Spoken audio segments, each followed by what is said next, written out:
ಮೃತ್ಯುಂಜೇಶ್ವರ ದೇವಸ್ಥಾನ ನೆರಿಮುಗು ಇಲ್ಲಿ ಪ್ರಧಾನ ಅರ್ಚಕನಾಗಿ ಕೆಲಸ ಮಾಡ್ತಾರೆ. ಸುಮಾರು 23 ವರ್ಷದಿಂದ ಆ ದೇವಸ್ಥಾನದಲ್ಲಿ ಕೆಲಸ ಮಾಡ್ತಾರೆ.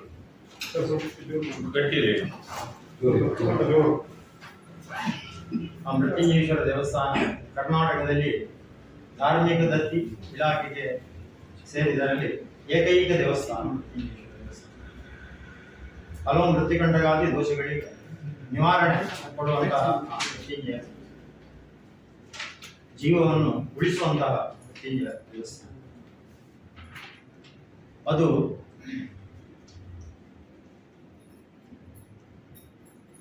ನಾನು ಈಗ ಹೇಳಬೇಕು ಎನ್ನುವಂತ ಮನಸ್ಸಲ್ಲಿ ಸಂಕಲ್ಪ ಮಾಡಿದ್ದೇನೆಂದರೆ, ಈ ಪುತ್ತೂರು ಕ್ಷೇತ್ರದಲ್ಲಿ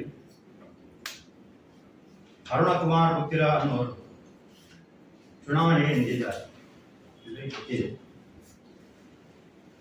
ಅವರದ್ದು ಒಂದು ಮುಖ ಮಾಧ್ಯಮಗಳಲ್ಲಿ ಪತ್ರಿಕೆಗಳಲ್ಲೆಲ್ಲ ಬರ್ತಾವೆ.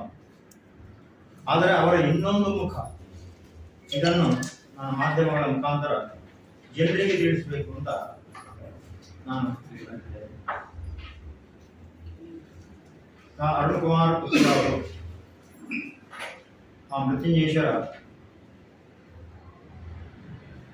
ಕ್ಷೇತ್ರದಲ್ಲಿ 1991-92ರಲ್ಲಿ ಅಲ್ಲಿ ಪೂಜೆ ನಡೀತಾ ಇತ್ತು. ಆ ಸಂದರ್ಭದಲ್ಲಿ ಅಲ್ಲಿ ಅಧಿಕಾರಕ್ಕೋಸ್ಕರ, ಅಲ್ಲಿ ಒಂದು ದಾಳಿಯ ವಿವಾದಕ್ಕೋಸ್ಕರ ಅವರೆಲ್ಲ ಗಲಾಟೆಗಳನ್ನೆಲ್ಲ ಮಾಡಿ ಮೊದಲು ಪೂಜೆ ಮಾಡ್ತಾ ಇದ್ದಂತ ಪುತ್ತೂರ 32 ವರ್ಷ ದೇವರಿಗೆ ಪೂಜೆ ಮಾಡಿಸ್ತಾ ಇದ್ದಾರೆ.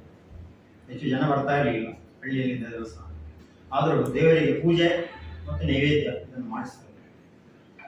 ಇವರು ಅರುಣಕುಮಾರ್ ಪುತ್ತಿರ ಮತ್ತೆ ಭಾಸ್ಕರಾಚಾರ್ಯರಿಂದ ಇವರೆಲ್ಲ ಸೇರಿಕೊಂಡು ಅಧಿಕಾರ ನಮಗೆ ಬೇಕು, ನಮಗೆ ಬಿಟ್ಟು ಕೊಡಬೇಕು ಅನ್ನೋ ಹತ್ರ ಜಗಳ ಮಾಡಿ ದಾಳಿಯ ವಿವಾದವನ್ನೆಲ್ಲ ಮಾಡಿ ಅವರ ಕೈಯಿಂದ ಕಿತ್ತುಕೊಂಡ ಮೇಲೆ ದಾಳಿ ನಮಗೆ ಸರಿ ಬಿಡಲಿಲ್ಲ ಅನ್ನೋ ಕಾರಣಕ್ಕೆ ಅವರು ಪುನಃ ನಮಗೆ ಬೇಡ ಅಂತ ಅವರು ಬಿಟ್ಟಿದ್ದಾರೆ, ಇವರು ಬೇಡ ಅಂತ. ಇದರಿಂದ ದೇವಸ್ಥಾನದಲ್ಲಿ ಪೂಜೆ ನಿಂತು ಹೋಯಿತು. ಇದು 1991-92ರಲ್ಲಿ. ತದನಂತರ ಊರಿನವರಿಗೆಲ್ಲ ದೋಷಗಳು ಕಂಡು ಬಂತು. ಅದಕ್ಕಾಗಿ ಊರಿನವರು ಪುನಃ ಸೇರಿ 2000 ಇಸವಿಯಲ್ಲಿ ಪುನಃ ಅಲ್ಲಿ ಇದ್ದ ಬಲ್ಲೆ ಮರಗಳನ್ನೆಲ್ಲ ಕಡಿದು ಪೂಜೆಗೆ ಪ್ರಾರಂಭ ಮಾಡಿದ್ದಾರೆ. 2000 ನವೆಂಬರ್ 7ರಂದು. ಅಂದಿನಿಂದ ಆ ದೇವಸ್ಥಾನದಲ್ಲಿ ಇದುವರೆಗೂ ನಾನು ಪೂಜೆ ಮಾಡ್ಕೊಂಡು ಬರ್ತಾ ಇದ್ದೆ.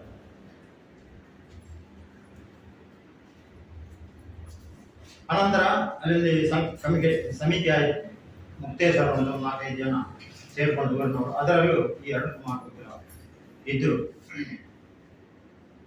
2007ರಲ್ಲಿ ವ್ಯವಸ್ಥಾಪನಾ ಸಮಿತಿ ಪ್ರಾರಂಭ ಆಯಿತು.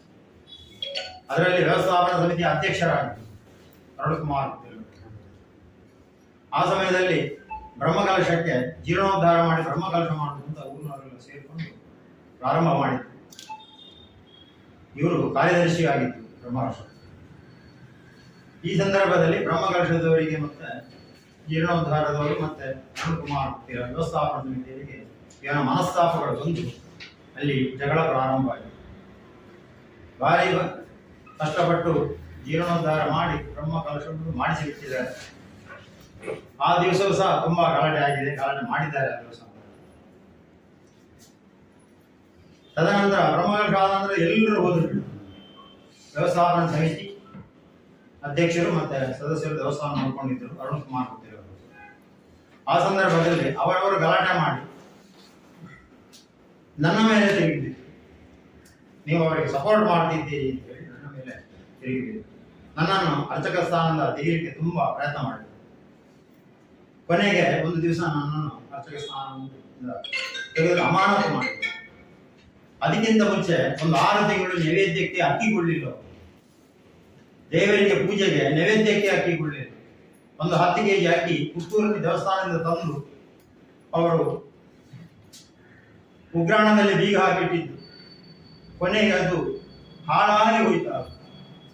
ಆ ದೇವರಿಗೆ ಮೇಲೆ ನಂಬಿಕೆ ಇಟ್ಟುಕೊಂಡು ನಾನು ಅಂಗಡಿಯಿಂದ ಅಕ್ಕಿ ತಂದು ದೇವರಿಗೆ 6 ತಿಂಗಳು ನೈವೇದ್ಯ ಮಾಡಿದ್ದೇನೆ.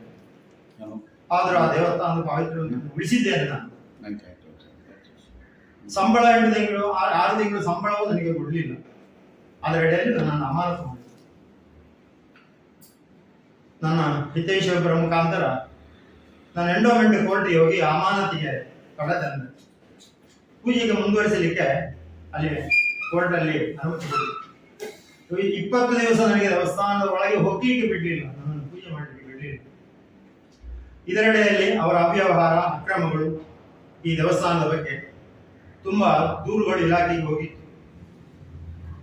ಇಲಾಖೆಯು ಈ ದೂರು ಅನ್ವಯ ಅವರ ಮೇಲೆ ನೋಟಿಸ್ ಮಾಡಿ ಅವರ ಸಮಿತಿಯನ್ನು 2008ರಲ್ಲಿ ಅಮಾನತು ಮಾಡಿ ತನಿಖೆಗೆ ಬಾಕಿ ಇರಿಸಿ, ಅವರ ಅಮಾನತು ಆದ ನಂತರ ನಾನು ದೇವಸ್ಥಾನಕ್ಕೆ ಪೂಜೆಗೆ ಪುನಃ ಪ್ರಾರಂಭ ಮಾಡಿ ಅವಕಾಶ ಕೊಟ್ಟರು. ಅಮಾನತು ಮಾಡಿ ಪುತ್ತೂರು ಎಸಿಯವರಿಂದ 8 ತಿಂಗಳು ವಿಚಾರಣೆ ನಡೆಸಿದ್ದಾರೆ. 12ರಲ್ಲಿ 11 ತಪ್ಪುಗಳು ಸಾಬೀತಾಗಿದೆ. ಸಾಬೀತಾದ ನಂತರ ಇಲಾಖೆ ಆ ಸಮಿತಿಯನ್ನು ವಿಸರ್ಜನೆ ಮಾಡಿದೆ. ಇದೆಲ್ಲ ಪತ್ರಿಕೆಗಳೇ ಬಂದಿತ್ತು.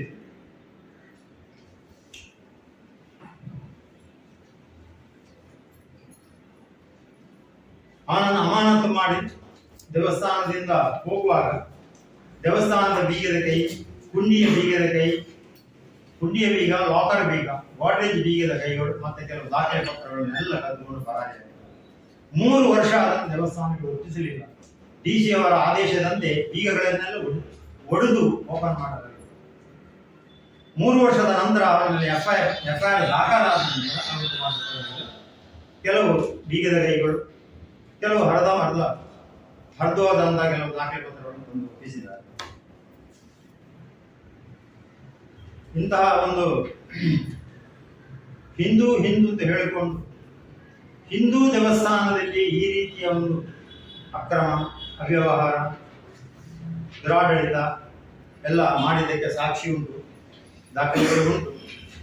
ಇಂತಹ ಹಿಂದೂ ದೇವಸ್ಥಾನದಲ್ಲಿ ಮಾಡಿದಂತಹ ಒಂದು ಅನ್ಯಾಯ ಅರುಣ್ ಕುಮಾರ್ ಪುತ್ತಿಲವರು. ಅಷ್ಟು ಮಾತ್ರ ಅಲ್ಲ, ಹಾಗೆ ಅಮಾನತಾಗಿ ಹೋದಂತಹ ಅರುಣ್ ಕುಮಾರ್ ಪುತ್ತಿಲವರು 12 ವರ್ಷ ದೇವಸ್ಥಾನದ ಮೆಟ್ಟುಕಲ್ಲು ಹತ್ತಲಿಲ್ಲ, ಯಾವ ಒಂದು ಸೇವೆಯೂ ಮಾಡಲಿಲ್ಲ. ಅವನ ಮನೆಗೆ ಕೂಗಳತೆ ದೂರದಲ್ಲಿರುವಂತಹ ಅವನ ಗ್ರಾಮ ದೇವಸ್ಥಾನ, ಗ್ರಾಮ ಮಾತ್ರ ಅಲ್ಲ, ಅದು ಮಾಗಣೆ ದೇವಸ್ಥಾನ, ಸೀಮೆ ದೇವಸ್ಥಾನದ ಕೆಳಗೆ ಇರುವಂತಹ ಮಾಗಣೆ ದೇವಸ್ಥಾನ, 7 ಗ್ರಾಮಗಳನ್ನು ಒಳಗೊಂಡಂತ ಅವರ ಮನೆಯಿಂದ ಕೂಗಳತೆ ದೂರದಲ್ಲಿರುವಂತಹ ದೇವಸ್ಥಾನ. 13ನೇ ವರ್ಷಕ್ಕೆ ಬಂದವನೇ ಜಾತ್ರೋತ್ಸವದ ಒಂದು ಆಡಳಿತಾಧಿಕಾರಿ ಇದ್ರು, ಕಮಿಟಿ ಇರಲಿಲ್ಲ.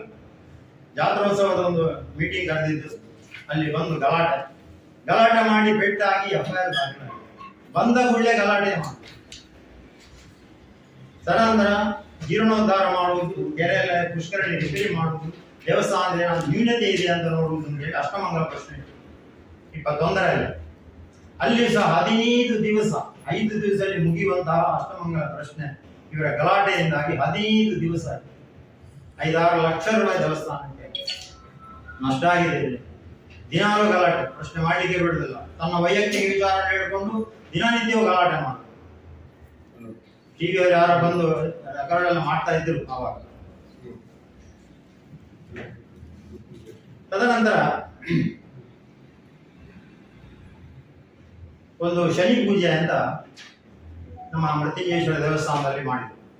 ಯಾರು? ಅರುಣ್ ಕುಮಾರ್ ಪುತ್ತಿಲವರು. ವ್ಯವಸ್ಥಾಪನಾ ಸಮಿತಿ ಸರ್ಕಾರ ನೇಮಿಸಿದೆ ದೇವಸ್ಥಾನ ನೋಡ್ಕೊಳ್ಳಿಕ್ಕೆ. ಅವರ ಅನುಮತಿ ಇಲ್ಲದೆ, ಅವರಿಗೆ ಗೊತ್ತೇ ಇಲ್ಲದೆ ಹೊರಗಡೆಯಿಂದ ಹೊಸ ಸಮಿತಿಯನ್ನು ತಯಾರು ಮಾಡಿ ಏನೋ ಸುಳ್ಳು ದಾಖಲೆ ಸೃಷ್ಟಿ, ಇಲಾಖೆಯು ಪರ್ಮಿಷನ್ ಕೊಡಲಿಲ್ಲ ಅವರಿಗೆ, ದೇವಸ್ಥಾನದಿಂದಲೂ ಪರ್ಮಿಷನ್ ಸಿಕ್ಕಲಿಲ್ಲ. ಸುಳ್ಳು ದಾಖಲೆ ಎಲ್ಲ ಸೃಷ್ಟಿಸಿ ಕೋರ್ಟಿನಿಂದ ಅನುಮತಿ ತಗೊಂಡು ಶನಿ ಪೂಜೆ ಮಾಡಿದ್ರು. ದೇವಸ್ಥಾನಕ್ಕೆ ಯಾವ ರೀತಿಯ ತೊಂದರೆ ಆಗಬಾರದು, ಧಕ್ಕೆ ಬರಬಾರದು ಅಂತ ಹೇಳಿ ಆ ಆದೇಶದಲ್ಲಿ ಇತ್ತು. ಶನಿ ಪೂಜೆ ಮಾಡಿ ಸುಧರ್ಮ ಸಭೆ ಅಂತ ಸಭೆ ಮಾಡಲಿಕ್ಕೆ ನಿಜವಾಗಲಿ ಅನುಮತಿ ಇರಲಿಲ್ಲ. ಸುಧರ್ಮ ಸಭೆ ಅಂತ ಮಾಡಿದ್ರು. ಸುಧರ್ಮ ಸಭೆ ಅಂತ ಮಾಡಿ ಶನಿ ಪೂಜೆ ಮಾಡಿ ಆರತಿ ಕೆಳಗಿಟ್ಟು ಇನ್ನೂ ಆರತಿ ತಗೊಳ್ಳಿಲ್ಲ ಭಕ್ತರು, ಆವಾಗಲೇ ಶುರು ಮಾಡಿದ್ರು ಭಾಷಣ. ನಾನು ಆ ದೇವಸ್ಥಾನದ 23 ವರ್ಷದಿಂದ ಪೂಜೆ ಮಾಡ್ತಾ ಇದ್ದವು. ಪ್ರಥಮವಾಗಿ ನನ್ನನ್ನೇ ಹೇಳಿಟ್ಟು ಶುರು ಮಾಡಿ, ರಮೇಶ ವೈಪಾಡಿತಾಯ ಅರ್ಚಕ, ಅವ ಹಾಗೆ ಅವ ಹೀಗೆ, ಅವನ ಮೀಸೆಯನ್ನು ಬೋಳಿಸಿ ತಲೆಯನ್ನು ಬೋಳಿಸಿ ಸಾರ್ವಜನಿಕವಾಗಿ ಮೆರವಣಿಗೆಗಳನ್ನು ಮಾಡಲಿಕ್ಕೆ ಉಂಟು ಅಂತ ಆ ಸಾವಿರಾರು ಜನರ ಮುಂದೆ ಶಪಥ ಮಾಡಿದ್ದಾರೆ. ಏನು ಅವನಿಗೆ ಏನು ಹೇಳಲಿಕ್ಕೆ ಹೋಗಲಿಲ್ಲ. ಅದಕ್ಕೆ ಮುಂಚೆ ನಾನು ಅವನ ಹತ್ರ ಗಲಾಟೆ ಮಾಡಲಿಲ್ಲ. ನಾನು ನನ್ನಷ್ಟಕ್ಕೆ ನಾನು ಪೂಜೆ ಮಾಡ್ತಾ ಇದ್ದೆ. ನನ್ನ ಮಾನ ಹಾನಿ ಮಾಡಿ ನಾನು ಇಷ್ಟು ವರ್ಷ ದೇವರ ಸೇವೆ ಮಾಡಿದ್ದಕ್ಕೆ ನನಗೆ ಸಿಕ್ಕಿದಂತಹ ಪ್ರತಿಫಲ ಇದೆ. ಇಂತಹ ಒಬ್ಬ ಒಂದು ವ್ಯಕ್ತಿ, ಇವನು ಹಿಂದೂ ದೇವಸ್ಥಾನದಲ್ಲಿ ಒಂದು ಹಿಂದೂ ಅರ್ಚಕನನ್ನು ಈ ರೀತಿಯಾಗಿ ಒಂದು ಅವಮಾನಿಸುವುದು, ಬೈಯುವುದು, ಹಿಂದುವಾಗಿ ಈ ರೀತಿ ಮಾಡಬಾರದು. ಅವನನ್ನು ಹಿಂದೂ ಅಂತ ಹೇಳಿದ್ರೆ ಈಗ ಎಲ್ಲ ಪತ್ರಿಕೆ ಬರ್ತದೆ, ಹಿಂದೂ ಮುಖಂಡ. ಈ ರೀತಿ ಮಾಡುವಂತವನು ಹಿಂದೂ ಮುಖಂಡ ಹೇಗೆ ಆಗುವುದು? ಒಂದು ಹಿಂದೂ ದೇವಸ್ಥಾನದಲ್ಲೇ ಈ ರೀತಿ ಮಾಡುವಂತಹ ವ್ಯಕ್ತಿ. ನಾಗಪ್ರತಿಷ್ಠೆ ಅಂತ ಆಯ್ತು. ಅಷ್ಟಮಂಗಲ ಪ್ರಶ್ನೆಯಲ್ಲಿ ಕಂಡ ಪ್ರಕಾರ ಮುಂದೆ ನಾಗಪ್ರತಿಷ್ಠೆ ಆಗಬೇಕು ಅಂತ ಆಯ್ತು, ಬೇರೆ ದಿಕ್ಕಿನಲ್ಲಿ ಅದರ ಮೂಲ ಸ್ಥಾನದಲ್ಲಿ. ಅದಕ್ಕೆ ವಾಸ್ತು ಶಿಲ್ಪಿಯವರು, ವಾಸ್ತುವಿನವರು ಮತ್ತೆ ದೈವಜ್ಞರು, ತಂತ್ರಿಗಳು ಇದ್ದುಕೊಂಡು ಅವರ ಮಾರ್ಗದರ್ಶನದಲ್ಲಿ ಕಟ್ಟೆ ನಿರ್ಮಾಣ ಆಯಿತು. ಅದು ಕಟ್ಟೆ ಸರಿ ಇಲ್ಲ, ಅದು ಮಾಡಿದ್ದು ಸರಿ ಇಲ್ಲ ಅಂತ ಹೇಳಿ ಅದನ್ನು ಪ್ರತಿಷ್ಠಾಪನೆ ಮಾಡಲಿಕ್ಕೆ ಬಿಡ್ಲಿಲ್ಲ, ಗಲಾಟೆ ಮಾಡಿ ದಿನ ನಿಗಂಟಾಗಿ ಅದು ನಿಂತು ಹೋಯಿತು. ತದನಂತರ ಏನೋ ಕೆಲವು ನ್ಯೂನತೆಗಳು ಇದ್ದದ್ದನ್ನೆಲ್ಲ ಸರಿ ಮಾಡಿ ಪುನಃ ಪ್ರತಿಷ್ಠೆಗೆ ದಿನ ನಿಗಂಟು ಮಾಡಿದರು. ಆ ಸಂದರ್ಭದಲ್ಲಿ ಇವತ್ತು ಹೇಗಾದ್ರೂ ನಾನು ಬಿಡುವುದಿಲ್ಲ ಅಂತ ಹೇಳಿ ಹೈಕೋರ್ಟಿಗೆ ಹೋಗಿ ಸ್ಟೇ ತರಲಿಕ್ಕೆ ಪ್ರಯತ್ನ ಮಾಡಿದ. ಇವನೊಬ್ಬ ಒಂದು ಹಿಂದೂ ದೇವಸ್ಥಾನದಲ್ಲಿ ಹಿಂದೂಗಳಿಗೋಸ್ಕರ, ಹಿಂದೂಗಳ ಊರಿನವರ ದೋಷ ನಿವಾರಣೆಗೆ ಮಾಡುವಂತಹದ್ದು, ಹಿಂದೂಗಳ ಭಕ್ತಿಗೆ ಮಾಡುವಂತಹದ್ದು ಒಂದು ನಾಗಪ್ರತಿಷ್ಠೆಯನ್ನು ಒಂದು ನಿಲ್ಲಿಸುವುದು ಅಂದ್ರೆ ಇವನೊಬ್ಬ ಹಿಂದೂ ಅಂತ ನಾನು ಕೇಳುತ್ತೇನೆ. ಇದು ಹಿಂದೂಗಳಿಗೆ ಅವಮಾನ, ಹಿಂದೂ ದೇವಸ್ಥಾನಕ್ಕೆ ಅವಮಾನ, ಆ ದೇವಸ್ಥಾನದ ಪಾವಿತ್ರ್ಯಕ್ಕೆ ಧಕ್ಕೆ. ಯಾಕೆ ನಂಬುವುದು ದೇವರನ್ನು ನಾವು ಹಿಂದೂಗಳು? ಇಂತಹ ಒಂದು ವ್ಯಕ್ತಿತ್ವ ಇರುವಂತಹ ಅರುಣಪುತ್ತಿರ ಅವರು ನಾನು ಹಿಂದೂ ಅಂತ ಹೇಳಿಕೊಂಡು ಈ ರೀತಿ ಹಿಂದೂ ದೇವಸ್ಥಾನ ಅಂತ ಹಿಂದೂಗಳಿಗೆ ಅನ್ಯಾಯ, ಹಿಂದೂಗಳಿಗೆ ಬೈಯುವುದು, ದೇವರ ನಡೆಯಲ್ಲಿ ನಿಂತು ನನ್ನನ್ನು ಒಂದು 40 ಜನ ಭಕ್ತರ ಮುಂದೆ ನಾನು ಬರುವಾಗ ಅರ್ಧ ಗಂಟೆ ಲೇಟ್ ಆಯ್ತು ಅಂತ ಹೇಳಿದ್ದಕ್ಕೆ ನಾನು ದೇವಸ್ಥಾನಕ್ಕೆ ಸಾಮಾನು ತರಬೇಕು ಬರುವಾಗ ಸ್ವಲ್ಪ ಹೊತ್ತಾಯ್ತು, ಅದಕ್ಕೆ ನನಗೆ ಬೈದಿದ್ದಾನೆ. 40 ಜನರು ಇದ್ದರು ಭಕ್ತರು, ಅವರ ಮುಂದೆ ನಡೆಯಲ್ಲೇ ನನಗೆ, ನಾನು ಬಾಯಿ ತೆಗೆದಿದ್ದೇನೆ, ನಡೆಯಲ್ಲಿ ನಿಂತುಕೊಂಡು ನನಗೆ ಬೈತಾ ಇದ್ದಾರೆ. ಯಾರು ಅವರು ಮಾತಾಡುವುದಿಲ್ಲ, ಅವನಿಗೆ ಮಾತಾಡಿದ್ರೆ ಅವರಿಗೆ ಬೆದರಿಕೆ ಹಾಕ್ತಾರೆ, ಯಾರು ಮಾತಾಡಲಿಲ್ಲ. ಇಂತಹ ಒಂದು ವ್ಯಕ್ತಿ, ದೇವರು ಹಿರಿಯರು ಯಾರು ಈಗ ಗೌರವ ಪಡೆದಂತಹ ವ್ಯಕ್ತಿ ಇವತ್ತೇ ಇವನು ಹಿಂದೂ ಮುಖಂಡ ಅಂತ ಹೇಳಿಕೊಂಡು ಚುನಾವಣೆಗೆ ನಿಂತಿದ್ದಾರೆ. ಈ ಮುಖ ಎಲ್ಲರಿಗೂ ಗೊತ್ತಿಲ್ಲ ಇವತ್ತು. ಇದನ್ನು ನಾನು ಇವತ್ತು ಪತ್ರಿಕಾಗೋಷ್ಠಿಯಲ್ಲಿ ನಾನು ಹೇಳಬೇಕು ಅಂತ ನಾನು ಬಂದದ್ದು. ನನ್ನನ್ನು ಯಾರು ಕಳಿಸಿದ್ದು ಅಲ್ಲ, ನಾನಾಗೇ ಬಂದದ್ದು ಅಂತ ಹೇಳ್ತಾ ಇರೋದು. ಅವನ ಇನ್ನೊಂದು ಮುಖವನ್ನು ತೋರಿಸ್ತಾ ಇರೋದು. ಇಷ್ಟು ಮಾತ್ರ ಅಲ್ಲ, ತಂತ್ರಿಗಳು, ದೈವಜ್ಞರು, ವಾಸ್ತುಶಿಲ್ಪಿಯವರು ಇವರೆಲ್ಲ ಹೇಳಿದ್ರು ಇಷ್ಟವರೆಗೆ ಮಾಡಿದ್ದ ಸರಿ ಉಂಟಾ ಅಂತ ನೋಡುವ, ಒಂದು ಸಣ್ಣ ಪ್ರಶ್ನೆ ಇಡುವ ಅಂತ. ಇವರ ಯಾರ ಮಾತನ್ನು ಧಿಕ್ಕರಿಸಿ, ಎಲ್ಲರ ಮಾತನ್ನು ಧಿಕ್ಕರಿಸಿ ನಾವು ಹೇಳಿದ್ದೇ ತೀರ್ಮಾನ, ನಾವು ಹೇಳಿದ್ದೇ ತೀರ್ಮಾನ ಅಂತ ಹೇಳ್ಕೊಂಡು ನೀವು ಯಾವ ಪ್ರಶ್ನೆ ಇಡುವುದು ಬೇಡ ಅಂತ. ಹಾಗಾದ್ರೆ ಹಿರಿಯರಿಗೆ ಏನು ಬೆಲೆ? ಒಂದು ದೇವಸ್ಥಾನದಲ್ಲಿ ತಂತ್ರಿಗಳು, ದೈವಜ್ಞರು, ಇವರಿಗೆಲ್ಲ ಒಳ್ಳೆ ಬೆಲೆ ಇರ್ತದೆ. ಶಿಲ್ಪಿಗಳು ಇವರ ಮಾತನ್ನು ಧಿಕ್ಕರಿಸಿ ಎಷ್ಟು ಅಹಂಕಾರ! ಇದು ಒಂದು ಹಿಂದೂ ಆಗಿ ಹಿಂದೂ ದೇವಸ್ಥಾನದಲ್ಲಿ ಮಾಡುವಂತಹ ಒಂದು ಕೆಲಸವಾಯಿತು. ಇಂಥವನ್ನು ಹಿಂದೂ ಅಂತ ಹೇಳಬಹುದಾ?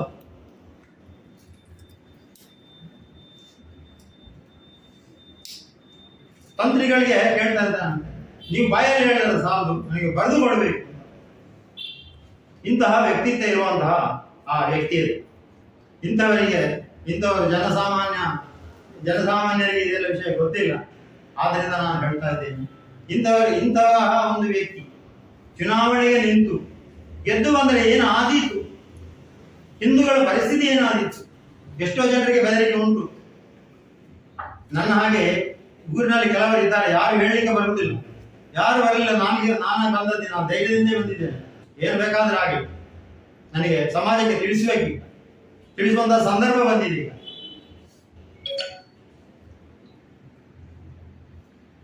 ಮಾತೆಯರನ್ನು, ಹೆಂಗಸರನ್ನು ಎಲ್ಲ ರಕ್ಷಣೆ ಕೊಡ್ತೀನಿ, ಅವರಿಗೆ ಅನ್ಯಾಯದಾಗ ಹೋಗ್ತೀನಿ ಅಂತ ಹೇಳಿ ಒಂದು 10-20 ಪುಂಡರನ್ನು ಕರ್ಕೊಂಡ್ಬಂದು ಮನೆಯಲ್ಲಿ ಯಾರು ಇಲ್ಲದ ಗಂಡಸರಿಲ್ಲದ ಸಮಯದಲ್ಲಿ ಒಂಟಿ ಮಹಿಳೆ ಇರುವಾಗ ಒಂದು ಸ್ವಂತ ಜಾಗದ ಬೇಲಿಯನ್ನೆಲ್ಲ ಪುಡಿ ಮಾಡಿ ಗುಂಡರನ್ನು ಕರ್ಕೊಂಡು ಇಂತಹ ದಬ್ಬಾಳಿ, ಅದು ಸ್ವಂತ ಜಾಗ. ಇವರು ಹೇಗೆ ಮಹಿಳೆಯರಿಗೆ ರಕ್ಷಣೆ ಕೊಡ್ತಾರೆ? ಇದು ಯಾರಲ್ಲ, ನನ್ನ ಹೆಂಡತಿ ನನ್ನ ಮನೆಯಲ್ಲಿ ಒಬ್ಬಳೇ ಇರುವಾಗ ನನ್ನ ಮನೆ ಜಾಗಕ್ಕೆ ಮಾಡಬೇಕು. ಇವರೆಷ್ಟು ರಕ್ಷಣೆ ಕೊಡ್ತಾರೆ ಹೆಣ್ಣು ಮಕ್ಕಳಿಗೆ, ಹೆಂಗಸರಿಗೆ? ಇಂಥವರೆಲ್ಲ ಆಯ್ಕೆಯಾಗಿ ಬಂದರೆ ಏನಾದೀತು ಸಮಾಜ? ಎಷ್ಟೋ ಜನರಿಗೆ ಅನ್ಯಾಯ ಆಗಿದೆ, ಕೆಲವು ಯಾರು ಹೇಳುವುದಿಲ್ಲ, ಹೇಳಲಿಕ್ಕೆ ಹಿಂಜರಿತಾರೆ.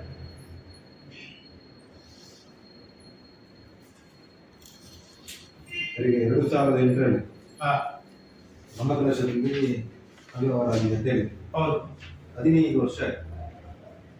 ಈಗ ಯಾಕೆ ನೆನಪಾಯ್ತು ಅಂದ್ರೆ, ಈಗ ಆಗ ನೀವು ಹಿಂದೂ ಸಮಾಜದ ರಕ್ಷಣೆ ಆಗಲು ಆಗ ಯಾಕೆ ಬರಲಿಲ್ಲ, ಈಗ ಯಾಕೆ? ಈಗ ಯಾಕೆ ಅಂದ್ರೆ ಅಂತಹ ಒಂದು ವ್ಯಕ್ತಿ ಇವತ್ತು ಚುನಾವಣೆಗೆ ನಿಂತಿದೆ. ನಿಮ್ಮದು ವ್ಯಕ್ತಿಗತ ಹೋರಾಟ, ಆ ವ್ಯಕ್ತಿಯ ಹಿಂದುತ್ವದ ಬಗ್ಗೆ ಹೇಳುದು ನಾನು. ಮತ್ತೆ ಅದು ನಾನು ಹಿಂದುತ್ವ ಅಂತ ಹೇಳ್ತಾ ಇದ್ದಾರೆ. ಹಿಂದೂಗಳಿಗೆ ಹಿಂದೂ ದೇವಸ್ಥಾನಕ್ಕೆ ಅನ್ಯಾಯ ಮಾಡಿದ್ದಾರೆ. ಒಬ್ಬ ಹಿಂದೂ ಅರ್ಚಕನಿಗೆ ಸಾರ್ವಜನಿಕವಾಗಿ ಬೈದಿದ್ದಾರೆ. ಇದು ಹಿಂದುತ್ವ ಅಂತ ಹೇಳಿ ಅವ್ರು ಹಿಂದೂ ಆಗಿದ್ದರೆ ಹಾಗೆ ಹೇಳ್ಬೋದು. ಆಗ ಯಾಕೆ ಪ್ರಶ್ನೆ ಮಾಡಿಲ್ಲ? ಯಾವಾಗ? ಆಗ ಇಂಥ ಪರಿಸ್ಥಿತಿ ಬರಲಿಲ್ಲ, ಚುನಾವಣೆಗೆ ಇರಲಿಲ್ಲ. ಈಗ ಚುನಾವಣೆಗೆ ನಿಂತಾ ಇದ್ದಾರೆ. ಅವರ ಇನ್ನೊಂದು ಮುಖವನ್ನು ನಾನು ಈ ಸಂದರ್ಭದಲ್ಲಿ ಹೇಳಲೇಬೇಕಾಗ್ತದೆ. ನಾನು ಸಮಾಜದ ಕೆಲವರಿಗೆಲ್ಲ ಹೇಳಿದೆ, ನನಗೆ ಯಾರು ನ್ಯಾಯ ಕೊಡಲಿಲ್ಲ. ನಿಮಗೆ ಅವರು ಚುನಾವಣೆ ನಿಂತದಕ್ಕೆ ನಿಮಗೆ ವಿರೋಧ ಆಯ್ತು, ಚುನಾವಣೆ ನಿಂತದಕ್ಕೆ ನಿಮಗೆ ವಿರೋಧ ಆಯ್ತು. ಅಂಥವರಿಗೆ ಕೊಡಬಾರದು. ಅದು ಈ ಜನಗಳೇ ತೀರ್ಮಾನ ಮಾಡಬೇಕು, ಬೇಕಾ ಬೇಡವಾ, ಇಂತಹ ವ್ಯಕ್ತಿಗೆ ನಾವು ಕೊಡಬಹುದಾ, ಏನು ಜನಗಳೇ ತೀರ್ಮಾನ ಮಾಡಬೇಕು. ಆ ವ್ಯಕ್ತಿಯ ಮುಖ ಇನ್ನೊಂದು ಮುಖ ಹೀಗೆ ಅಂತ ನಾನು ಹೇಳುದು. ನೀವು ಇಷ್ಟು ಆರೋಪ ಮಾಡಿದ್ದೀರಿ, ಇದರ ಮೇಲೆ ಎಷ್ಟು ಕೇಸ್ ಕೊಟ್ಟಿದ್ದೀರಿ ನೀವು? ಯಾವುದು?